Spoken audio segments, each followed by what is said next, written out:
कहा जाता है कृष्णम वंदे जगत गुरु, और कृष्ण गीता में कहते हैं सब धर्मों को छोड़कर मेरा शरणागत हो जाओ। तो इस पर कुछ और ज्यादा जानकारी आपसे चाहता हूँ। जगत गुरु पर आरोप है, इसका अर्थ समझना चाहते हैं। हुआ क्या? जगत गुरु पर आरोप है, आप कहना चाहते हैं कि धर्म त्याग की प्रेरणा देने वाले जगत गुरु कैसे हो सकते? यही ना, माम एकम शरणम व्रजा, ठीक है। ये तो धर्म्यामृतमिदम धर्म्यम संवादम आवयोः, यहाँ धर्म शब्द का प्रयोग है या नहीं?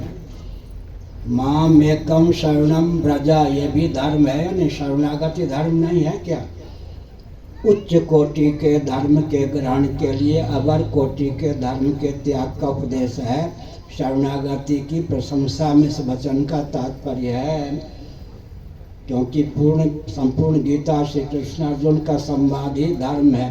धर्म्यम संवाद मावयोः, ये तो धर्म्यामृतमिदम, ये भी धर्म ही है। मामेकम शरणम व्रजा। एक व्यक्ति हाई स्कूल पास कर चुका, मान लो 10वीं कक्षा तक, आजकल हाई स्कूल 10वीं कक्षा में जाकर फिर बैठ गया, 9वीं कक्षा में कभी जाके बैठ गया। अब उसे कहते हैं इन सब कक्षाओं का त्याग करके 11वीं कक्षा में बैठो। ऐसे ही सर्वधर्मान परित्यज्य, और इसका अर्थ आपको ठीक ठीक जानना हो तो अर्जुन के प्रति जो यह उपदेश है उपसंहारात्मक, इसमें भी एक रहस्य है। तमेव शरणं गच्छ सर्वभावेन भारत, ईश्वर सर्वभूतानां हृदय से तिष्ठति।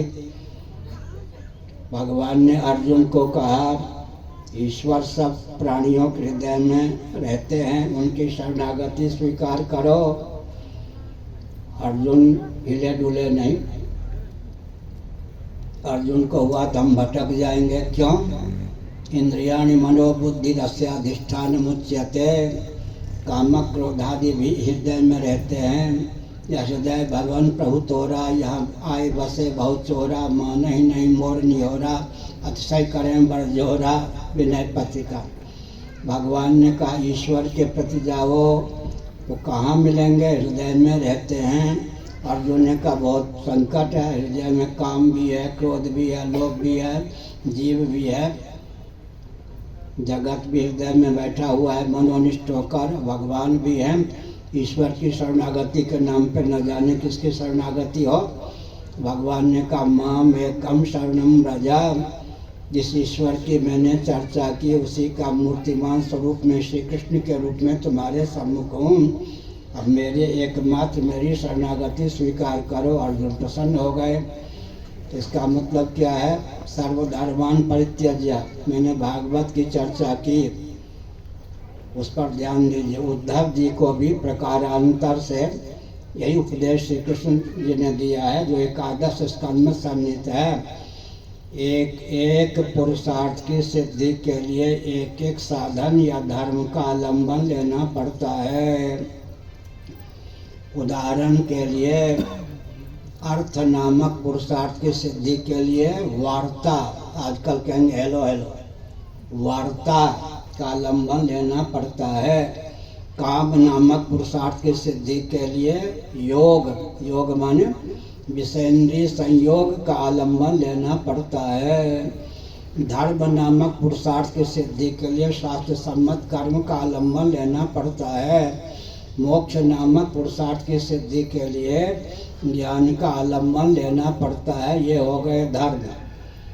पुरुषार्थ चतुष्टय की सिद्धि में एक एक धर्म का वर्णन कर दिया गया। लेकिन याज्ञवल्क्य जैसे पति प्राप्त हों या भगवान श्री कृष्ण जैसे इष्ट प्राप्त हों, मामेकम शरणम व्रजा, पतिव्रता जो होती है वो पति की सेवा करती है, तो धर्म की सिद्धि भी हो जाती है, अर्थ की सिद्धि भी। स्वतंत्र व्यापार या अर्थक उपार्जन का प्रयास न करे, काम की सिद्धि भी हो जाती है। पति की सेवा के प्रभाव से मोक्ष का मार्ग भी प्रशस्त हो जाता है। इसी प्रकार से भगवान ने कहा मेरी शरणागति स्वीकार करोगे तो एक एक पुरुषार्थ की सिद्धि के लिए जो एक एक उपाय का आलम्बन उसका न लेने पर भी तुम्हारा पूर्ण रूप से कल्याण हो जाएगा। यह अर्थ है इसका। और कोई पूछोगे? नहीं। गुरुदेव के चरणों में बारंबार प्रणाम। जो हमारे धर्म के राष्ट्रपति होते हैं शंकराचार्य भगवान, गुरु शिव स्वरूप भगवान गुरु होते हैं, तो जनमानस में उनके बारे में बताया क्यों नहीं जाता? मैं सभी ब्राह्मणों से क्षमा चाहता हूँ। मतलब आज रुक्मणी विवाह हो गया, ये हो गया, वो हो गया, 7 दिन का वो सब बनाए रहते हैं, वो तो हर कोई सुनता है, लेकिन भगवान शंकराचार्य कौन होते हैं और उनके बारे में हमें कितना जानना चाहिए, नहीं जानी, इनकी मतलब ड्यूटी बनती है कि लोगों को बताया जाए करके, ताकि एक अगर शंकराचार्य भगवान जी आते हैं तो वहाँ पर जगह नहीं होना चाहिए बैठने के लिए। और ये हम लोग का दुर्भाग्य समझता हूँ कि यहाँ पर कोई आदमी नहीं दिख रहा है। और जो शंकराचार्य को मानने वाले शिष्य होते हैं, उनके जो शिष्य होते हैं, उनके शिष्य और उनके शिष्य होते हैं, उनके फॉलोअर बहुत ज़्यादा होते हैं, जो कि हमारे राष्ट्रपति अध्यात्म की दृष्टि से शिव स्वरूप हैं। तो उनको कौन क्यों नहीं जानते? जनमानस के लोग नहीं जानते हैं, मतलब उनके बारे में नहीं जानते हैं। और ज़्यादा विश्व में कितने देश हैं? 204। विश्व में 204 देश हैं। अगर मेरी ओर संकेत है तो कितने देश के व्यक्ति जानते हैं ये पता लगाए। दूसरी बात है कि सरकार क्यों शंकराचार्य को ख्यापित करे? भाजपाई शंकराचार्य, कांग्रेसी शंकराचार्य, सपाई शंकराचार्य, बसपाई शंकराचार्य, उनको क्या गरज पड़ी है कि असली शंकराचार्य को ख्यापित करें? कि उस शंकराचार्य को जो किसी समृद्ध या शासन तंत्र की दास्ता नहीं मोल लेते, उनको ख्यापित करके विपत्ति क्यों मोल लें? लेकिन ऐसा तो नहीं है कि हम लोगों को लोग न जानते हों। ऐसा नहीं है। विश्व में 204 देश हैं। पता लगाइए पूरा विश्व संदेश सुनता है या नहीं, इसलिए ऐसा नहीं है। और आपको भले ही न पता हो, जब चैनल आदि का प्रचार भी नहीं था, मेरे पास तो कोई प्रचार की सामग्री नहीं थी, उस समय दक्षिण कोरिया, उत्तर कोरिया के गणितज्ञ पुरी में होटल में कहीं ठहरे, सवा घंटे फिर 30 मिनट 4 बार उन्होंने हमसे समय लिया। प्रश्न वो पहले नहीं बताते थे, गणित का प्रश्न करते थे। 4 बार उनको हमने समय दिया, उनके प्रश्नों का उत्तर दिया। उसके बाद उनका वो एक वाक्य निकला, विश्व में 1% गणित है, आपके पास 100% गणित कर लीजिए। भारत में भले ही लोगों को न पता, उस समय नहीं ही था कि मैं गणित जानता हूँ, लेकिन तो ही समझ गए ना। माली की दृष्टि से भी कदाचित कोई वाटिका में खिला हुआ पुष्प वंचित हो जाए, बच जाए, तो भी भगवान वहाँ आए बिना नहीं रहते। उस समय दक्षिण कोरिया, उत्तर कोरिया के गणितज्ञ आए, 4 बार हमसे समय लेकर गणित की अपनी गुत्थियों को सुलझाने के बाद उनकी टिप्पणी थी। क्या टिप्पणी थी? विश्व में 1% गणित है तो आपके पास 100% गणित है। विश्व बैंक की बात, वर्ल्ड फेस डेवलपमेंट डायलॉग नाम की एक संस्था है, उसकी सदस्य मेरे पास आई, महिला थी, बहुत विदुषी थी, और उसने 7.5 मिनटों में विश्व बैंक की सारी समस्याओं को मेरे सामने रखा। दिल्ली के बाद गुरु गोविंद ग्रंथ की कृपा से हमने 7.5 मिनटों में उन समस्याओं का समाधान कर दिया। हनुमान से 50-52 की रही होगी, वो फूट फूट कर रोने लगी। मैंने पूछा, मैंने अपमान नहीं किया, फिर क्यों रोती हो? उसने कहा कि भारत को क्या हो गया है कि अर्थशास्त्र पर आपसे मार्गदर्शन लेकर विश्व में सबसे धनाढ्य देश नहीं बनता, इसलिए मैं रो रही हूँ। अर्थशास्त्र पर। उसके बाद उसने 2 घंटे तक मुझसे अर्थशास्त्र का विषय सुना, समझा। तो हमने संकेत किया शासन तंत्र को क्या आवश्यकता है। वाजपेयी, शंकराचार्य, कांग्रेसी, सपाई, बसपाई, लालू यादव ने बनाया था रमाई राम को शंकराचार्य। हम लोग को चिढ़ाने के लिए रमाई राम, समझ गए, उसको भी शंकराचार्य बनाया था। एक बार दैवयोग से वो आकर बैठ गया, लोगों ने कहा महाराज लालू यादव के बनाए हुए शंकराचार्य आपके सोता। वो हंसने लगा, समय रमाई राम। देश में व्यासपीठ का वर्चस्व न हो जाए इसलिए सावधान रहते हैं राजनेता। लेकिन सुनिए, कोई प्रचार की आवश्यकता नहीं। जिसमें जो क्षमता होती है ना, भगवान की शक्ति का नाम है प्रकृति, परमात्मा की शक्ति का नाम है प्रकृति। प्रकृति की क्या करती है, उसकी क्षमता को कोई कितना भी कुचलना चाहिए, विश्व स्तर पर पहुंचाए बिना नहीं रहती।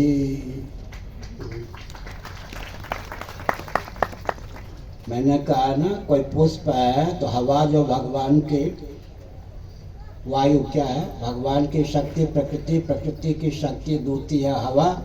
हवा चारों ओर सुगंध को फैलाए बिना नहीं रहती। इसलिए कोई प्रचारक की आवश्यकता नहीं। किसी व्यक्ति में कोई दिव्यता है तो उस दिव्यता को भगवान की शक्ति प्रकृति स्वयं प्रसारित कर देती है। हमें किसी के मोहताज होने की आवश्यकता नहीं।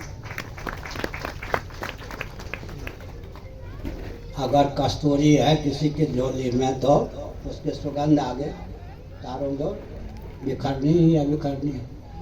नहीं कस्तूरी का मोदम शपथेन विभाव्यते, आगे 2-4 मिनट और 5-6 मिनट और।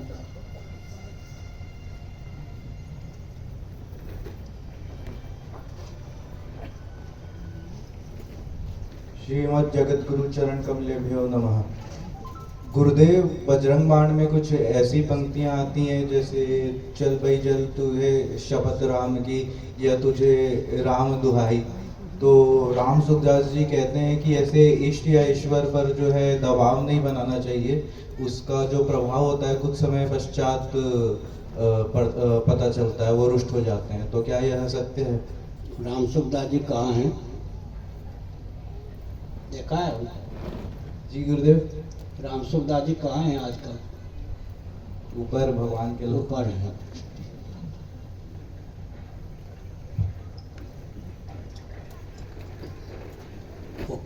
किस संप्रदाय के थे?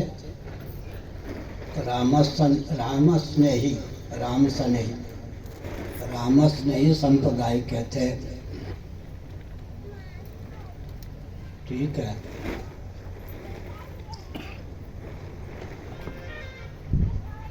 और सन 1972 के बाद मैं उन दिनों वृंदावन में था, मुझे उन्होंने बुलवाया था। 1 महीने कोलकाता में, 1 महीना बम्बई में अपने साथ रखा था। गीता की गुत्थियों को सुलझाने में 2-3 घंटे नित्य बैठक होती। हमारे भावों को सुनते। गीता संजीवनी जो उनकी पुस्तक है, उसमें 18वें अध्याय की सारी संगति मेरी बताई हुई है। गीता मान भी मैंने ही बताया था राम सुखदास जी को।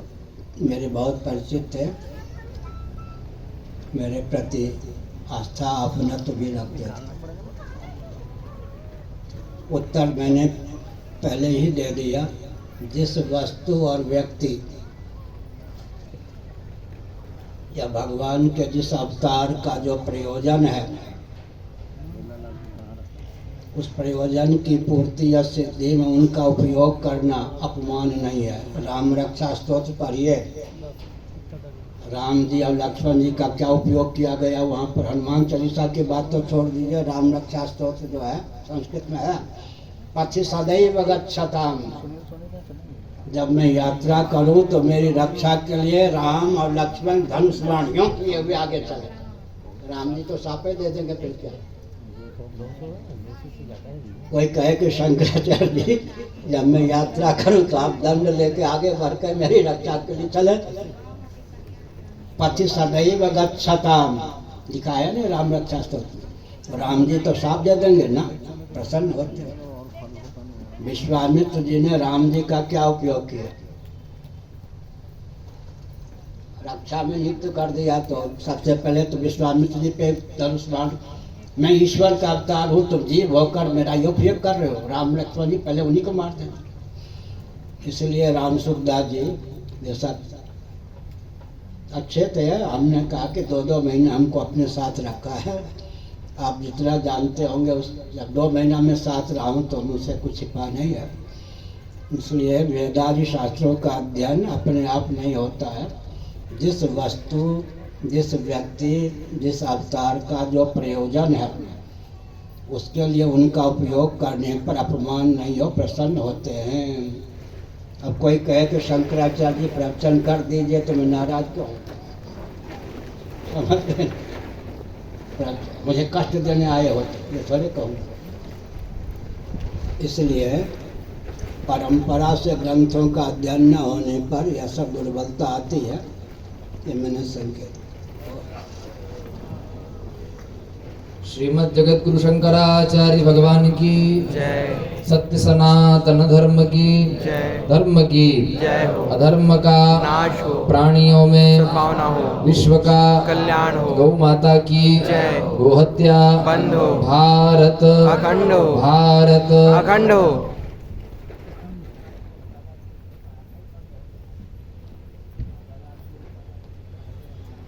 जी।